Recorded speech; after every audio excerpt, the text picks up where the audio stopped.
In today's video, I'll show you on how you can use ExitLag for RAN online private servers.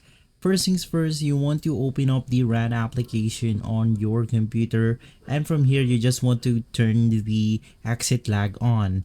You can click on the switch right here, and if it's on green, this means that it's turned on. From there, you then want to navigate through connections, and you simply want to search for RAN on the search bar, space, and then you have the RAN online private. Just click on it, and from here you then want to choose the region or server. In my case, it's going to be Asia. It's going to analyze routes right here, and from there basically we are good to go. As you can see, we just want to click on the apply routes, and that's it. If this video has been helpful, leave a like, subscribe, and follow Guide to Everything for more videos like this.